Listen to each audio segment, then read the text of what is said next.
Tingles with flyby. Daily ASMR videos. Hello, my tinglings.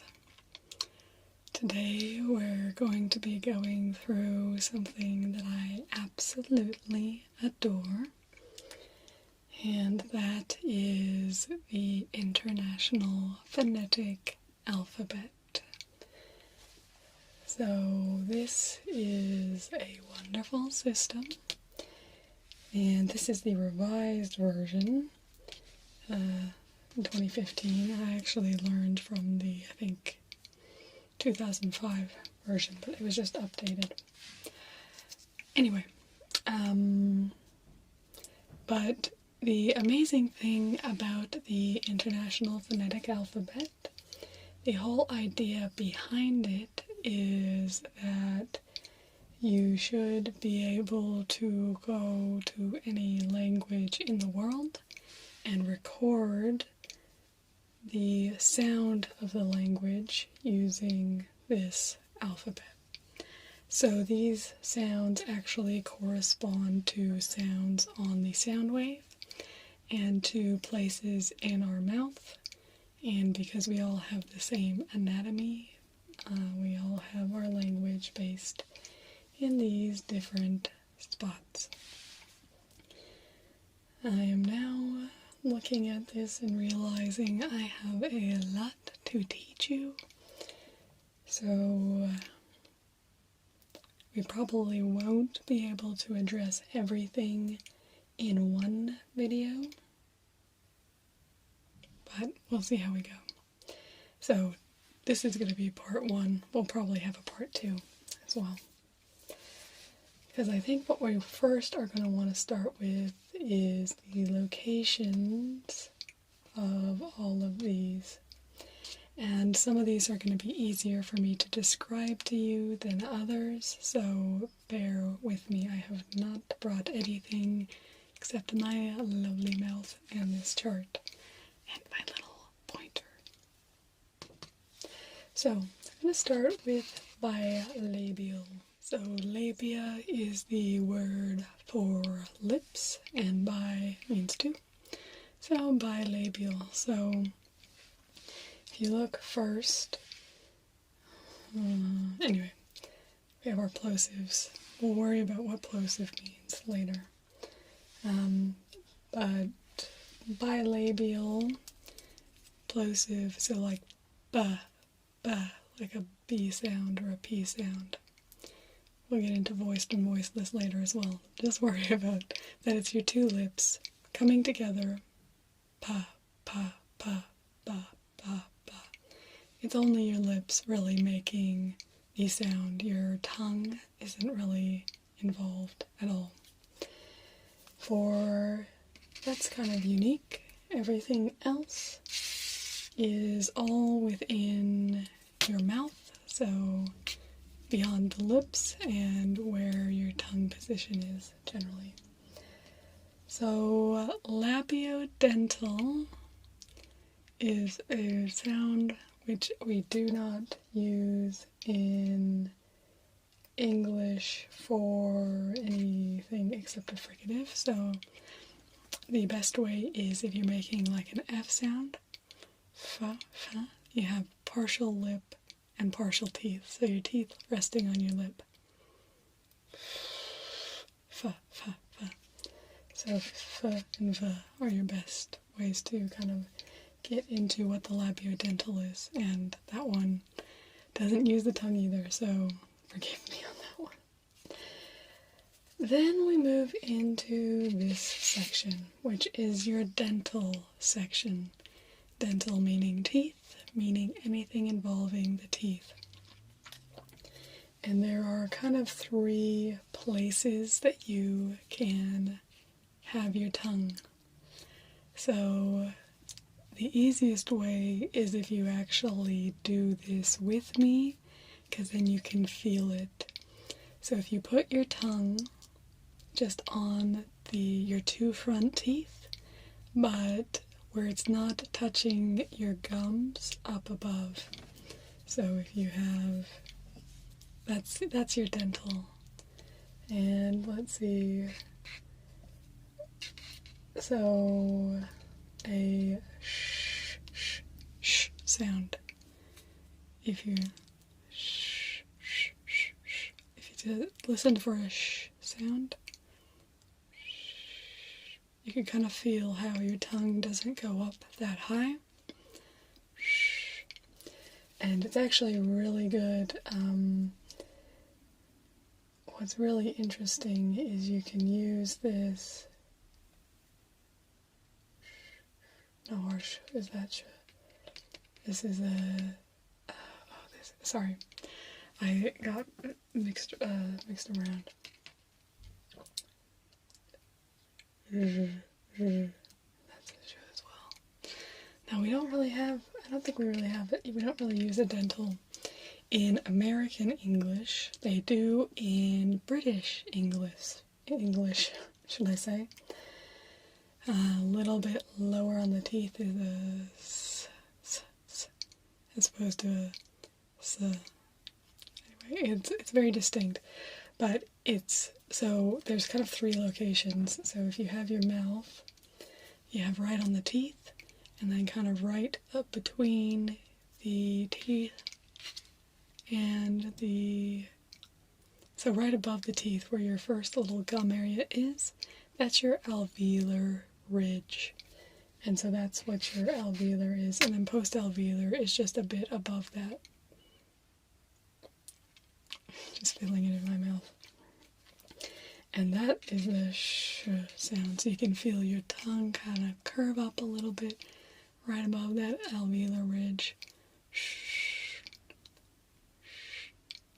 The easiest way is if you're making the sh sound, you kind of pull your tongue back a little bit.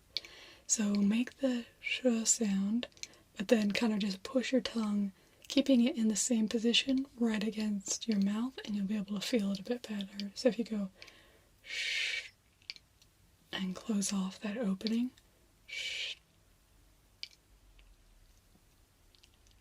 right there, you can feel your tongue.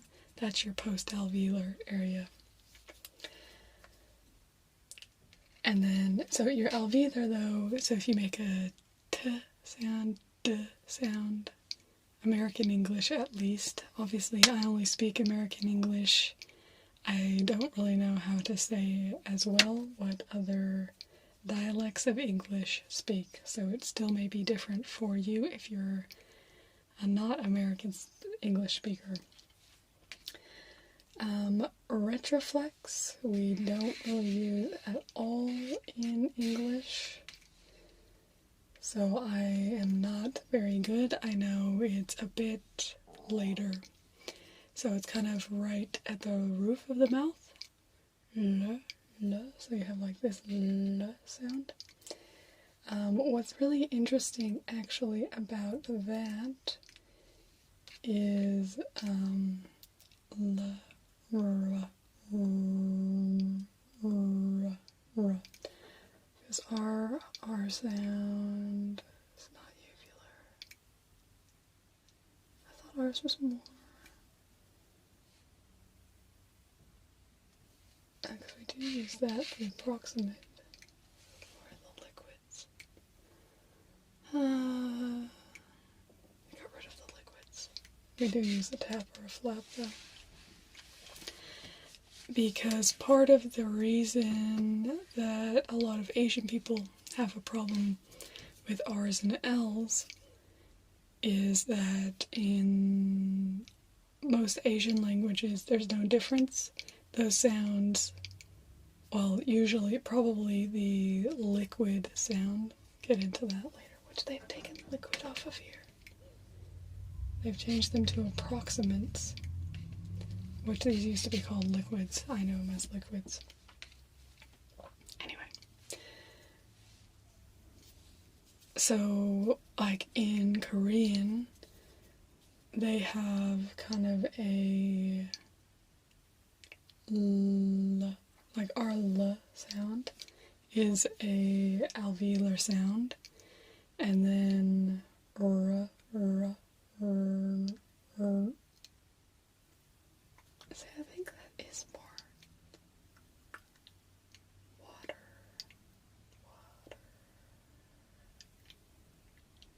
I don't know. The R sound is hard to nail down, I think. Because we usually, I think we use that R, the approximate, but I don't know, would you call it a post-alveolar? But anyway, the low key. I'm probably getting a little too technical. Simplify, flyby, simplify. Okay, moving on, instead of getting into all the technical details. A palatal, easiest way is a ya sound. Ya. You can kind of feel your tongue more up towards the back of your palate. Ya. So that sound, the J sound, the ya, is in English when we use. The velar, k and g, k, g, can kind of feel those at the back. And then uvular we don't use. I'm trying to think if I know, but it's basically using at the spot of the uvula. And then pharyngeal we don't either. One of these is the ho. Oh no, that's the velar. Yeah. It's a German one. I'm not good with pharyngeals either. And then glottal we do use. Kind of using the back of your throat, or if you say mountain, which kind of a west accent, kind of Utah west, mountain rather than mountain. Mountain, anything that has that kind of stop, that's a glottal stop. Mount. That stop is a glottal stop. That's common in Hawaiian as well, glottal stops. If you see the little asterisks, they're a stop. But that's just way far back. Kind of your glottis is the end of your mouth. So that's kind of going across that way. Going down now, we'll talk about the different types of consonants. So a plosive is basically just meaning you have a ejection of air, single ejection of air, not anything multiple. So p, b, and you have, so in the IPA, the International Phonetic Alphabet, the convention is that on the left you have the voiceless consonant, and on the right you have the voiced consonant. So the voiceless is basically you can't hear any tone, is what I would say. So if you think of p, p, p, you have p, t, k. And then glottis is, the glottal is not voice, but it doesn't really have any sort of ejection either. Whereas if you have b, d, g, you can hear that tone coming across. And it's in the actual consonant itself, not just in the following vowel as well. So that's what a plosive, so plosive but voiced and voiceless. You have p, b, t, d, tr, d, tr, gr, kr, g, go, go. I can't do it. It's hard to do a glottal stop for me without having a word preceding it. There are some languages where they use a glottal stop to begin. It just takes practice to be able to do it. So if you're used to it, then you can do it. The next that we have is a nasal. So this part is basically you're opening the passage between your mouth and your nose, and the air is going to go up and resonate through your nasal passage as well, which is why it's called a nasal. So if you think, we know we have p, b, but we also have, as a bilabial, m. And m, the part that's giving it that extra sound that b doesn't have, is the m. And if you say m with me, go ahead and say m. If you say it for a long time,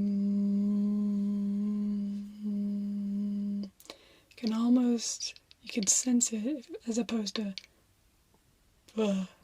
You can't really, for a b, if your nasal passage is closed off, it's really hard to elongate the consonant because it doesn't resonate. So, is a good example. So I think that's why we have as a filler word that we use quite often, is we can lengthen out that sound to give ourselves time to think.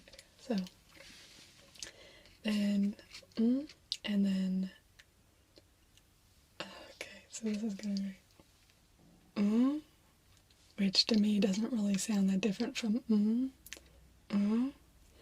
but there are languages where they would have differentiation, or they may prefer the labiodental to the bilabial.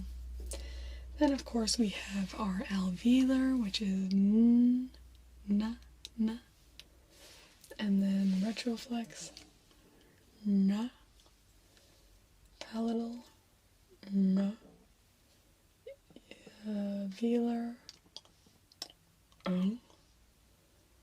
uvular. I have a really hard time with uvulars. I don't think I got that one. And then we have trills, which I can't do a uvular trill, so no uvular trill for you. Sorry, no demonstration, I should say. I can do a trill, a alveolar trill. It's an important sound in Spanish, and I took 4 years of Spanish and could never do it. And the day I walked out of my last Spanish lesson, I walked out and then I was like, and I could get the trill going. So, that is your alveolar trill. Something like that would be your bilabial trill, but I really don't know how to do it in context, so.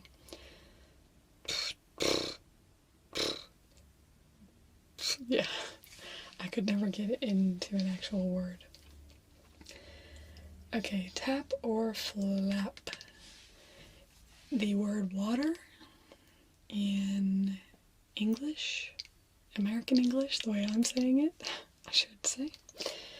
Water, that middle, not the on the end, even though this looks a little bit like an R. That's the other thing you'll notice is, so this is the trill sound, triage. Anyway, I'm still not that good doing it in context. But, so that's your trill sound, which means that if you see an R like that in a phonetic spelling, it's going to be a trill, not what you might think of as an R sound. So this one right here is much more like the T sound in water. So the T sound in water isn't actually a T sound. We don't say water, at least I don't. You generally say water. So it's kind of just, it's called a tap or flap because it's just a really kind of, you just kind of, water, just kind of flaps up there. Just flaps up real quick, right on the alveolar, and it's usually wedged between two vowels. I'm not sure if that's true for those, but I just know in English, usually if you see that one, it's usually going to be in that context. So let's try the labiodental. I'm just going to use the word water, but replace the sounds with a labiodental and then a retroflex. So, offer. No, that just sounds like, how could you do a labiodental? Offer, offer, offer, offer, offer, offer, offer, offer, offer. Still sounds a little bit like an F sound to me, so I'm not sure I'm quite getting that. A retroflex a little easier to do, so just more like so I would say water, and then if I was trying a retroflex, I would say water, water, water, water, water. And you can understand then why somebody who comes from a country or speaking a language that more likely has a lot more retroflex and less alveolars would more likely say kind of something that sounds like water than water. And so you can actually start to understand if you see different phonetic alphabets for different languages and what part of the alphabet they use, you can start to understand what errors people make and why they might make them. That being said, knowing the errors doesn't really necessarily make it easier to... I mean, it makes it easier so you're aware and conscious, but it's a lot of practice to actually be able to use the correct ones in the correct place, because we're have such strong habitual responses. So the next type is the fricative.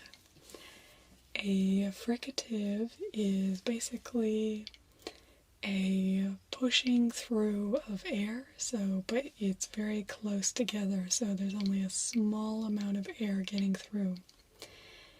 And again, we have voiced and voiceless, just like the plosives. So we have voiced and voiceless fricatives. I'll start with the labiodentals. We'll come back to the bilabials because I am not good at them. But so an example is the f sound. You can see there's a bit of, if you make a f, you can feel the air kind of coming past your mouth. And you can hear that it's voiceless because there's no sound coming through, whereas if you do you can actually still feel that same air coming through, but you can obviously hear a tone. So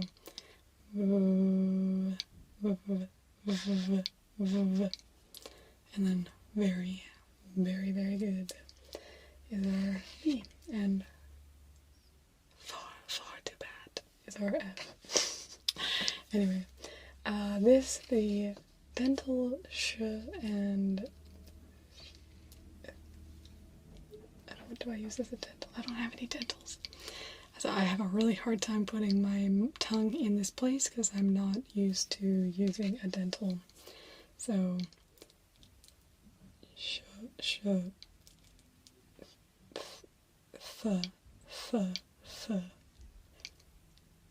I don't know how to make it sound right. Then alveolar ridge is s and z, right on that alveolar ridge, and then sh and zh, which a d and a zh together is what makes a j sound. So you can hear the d, zh, zh, zh. Jenny. Anyway, it's really, we're talking about, obviously, when we're talking, we're making lots and lots of sounds at once, so it's very short amount of times that we use them. Retroflex,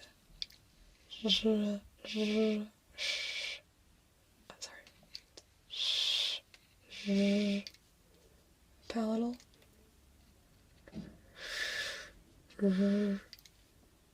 velar,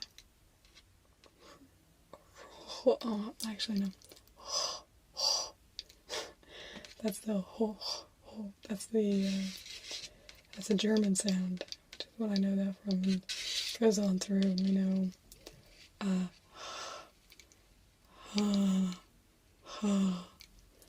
have a really hard time putting a voice on the actual consonant itself and not the following.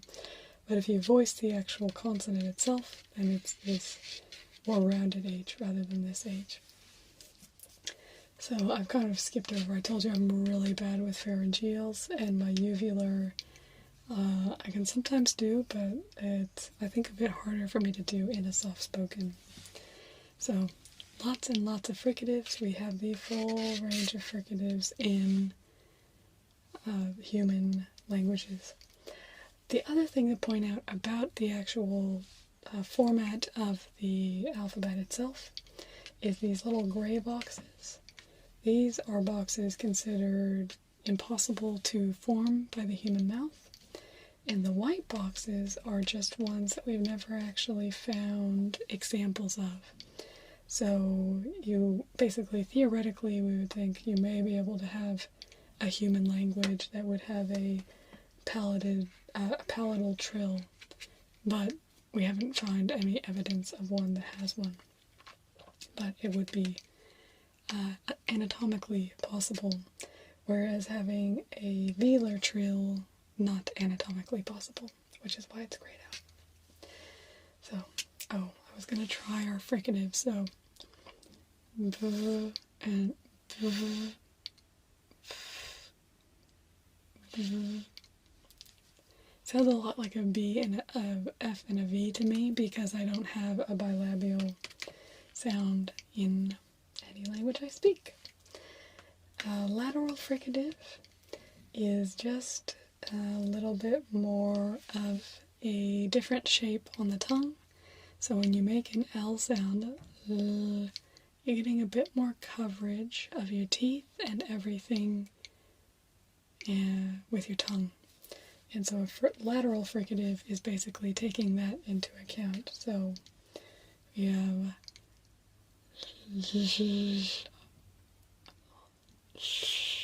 and which, if you actually, to me, when I hear that sound, I'm like, oh, I've heard people make that sound before for what we would have as a lateral approximant. They probably have a lateral fricative, and so it's much more comfortable for them to go to a lateral fricative. So those are the two lateral fricatives. These are our approximants. So y is one that I talked about, the y sound, which is the palatal approximant. We also have which is around the dental alveolar, post-alveolar area. It's an approximant. That's part of it. Your tongue doesn't touch it. You just kind of hold it in an area and put air through. Yeah, you could feel your tongue's not touching anything particularly, but it is kind of in a certain position, which when we do our video on vowels, you'll see that there's a lot of that. That's the nice thing about starting with consonants, is it's a little bit more exact. Oh, the other thing, going back to fricatives real quick, really interesting fact about fricatives. I hope that the audio quality on this is high enough that you're able to hear the differences between an S and an S and a sh sound, an SH, or a F, F, S, and A, like a sh sound. But if you have really low quality audio, basically, so if you think of the sound wave kind of going up and down here, and then you actually see little bits through here. And these little bits that are up above is where your fricatives are. They actually are not across the general area of the sound wave. They're quite high in frequency. And so if you have, like, for example, most telephones, they only transmit this part of the sound wave, and so you don't hear these parts up here. So it's actually not, if you ever have a problem speaking to somebody on the phone and they can't tell if you've said F or S, F as in Frank or S as in Sam, it's not because either of you is speaking poorly or anything like that. It's actually a mechanical limitation that the telephone cannot handle. Well, it's basically because it wants to be able to go quickly, it's cut off the fricative parts of the sound wave, because you can hear everything else and usually make sense of it. But it's particularly if you're spelling something and you're like, it's F-R-A-N-K, and the person on the other line is like, did they say S-R-A-N-K? I mean, I'm using Frank because that should be a pretty obvious example, but, you know, sometimes if you're, okay, F-A-T or S-A-T, people can't necessarily tell. But that is fine, so that's an interesting little historical fact as well. So we have labiodental, approximants, which I assume is kind of a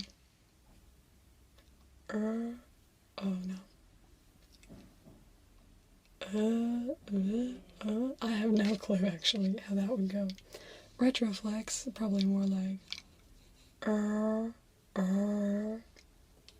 yeah, and yeah, I don't know. I'm making this up. Not well, I mean, I know where they are, but it's hard to, if you don't have something to listen to, it can be very hard to pick them out. A lateral approximate, as I said, it's a kind of similar thing, but your teeth are a little bit more, you have a little bit more tongue coverage, so la, you can feel that you're opening your mouth wider, la. You can see my cheeks raising to make more space. It's kind of that, a response to wanting to do that more coverage with my tongue. La, la, la, la. Those all sound very similar to me. I don't have the ear to hear the difference between them, even though I moved my tongue each time. But yeah, so that's a basic understanding of the International Phonetic Alphabet. I thought what would be fun is, I think, for our next viewers' appreciation, the people who are selected randomly, I will write the names out in the phonetic alphabet. So that'll be a good way for you all to see it in practice and how that all works, and, you know, converting it over. Particularly in with the vowels will be really good, but we'll do vowels on a separate day because it's a lot to take in. And I also want to do a little review, you know, I want to make sure we've really solidified, so just going to go through just kind of a little review now. So again, we have kind of front to back in the mouth. Bilabial is our two lips. Labiodental is one lip, one tooth. This kind of look. We have our dental, which is the tongue right against the teeth, not touching the gum area. Alveolar, which is right here on the gum area. The postalveolar, which is just a bit behind that. And kind of we're just going a little bit back, a little bit back, a little bit back. Retroflex, palatal, velar. Uvular gets into where your uvula actually is. Pharyngeal a little bit further down, and glottis being where your glottis is. So, your little flap there. We have our plosive, which is a single puff of air. So, puff, puff, puff, puff. It's a good example. have our nasals, which has resonance coming up through our nasal cavity. They're the consonants that we can hold the longest generally, except trills. Trills are quite long as well. But no. No, we can't fly by. Yes, we can. Anyway, so that's our nasals. Our trills are that repeated tongue action of the that sound. Tap or flap is just a quick little sound. Water, water, water, water, water. I'll do it in your ear. You can hear it a little better. Water, water, water, water, water, water. You can kind of hear that just like tap, tap, tap, tap, tap. And that's why it's called a tap or a flap. Our fricatives are really close, but just a little bit of air being let through. Our s, sh, zh, z. Really nice kind of buzzing sounds. And they are the one sound that we see across the full range. I don't know if you have any language that does, but we do see them across the full range. If you are British, you probably have a dental fricative. Voiced and voiceless, I think you have, but I do not. Lateral fricative is just a little bit more of that lateral sound. Lateral meaning moving to the side, so a little bit more coverage with the tongue. Let me drop my thing. So then we have the approximants, and that's where you're kind of holding your tongue near to that place, putting some air through, but it's not really exact. So our sound, yeah, it's just, kind of coming off on its own. These are actually the only ones I know of that can be their own syllable. That is a consonant. So you can actually get a syllabic So, water is a good example. Little. Let's do little. Because lateral approximate is the same, just a little bit wider because it's lateral as well. But so little, so the first, we'll just talk about consonants here. So we have L, and then your vowel, and then D because it's you don't actually say little, you say little. So L consonant, L vowel D, and then the second syllable is just your lateral approximate L. And there's actually a symbol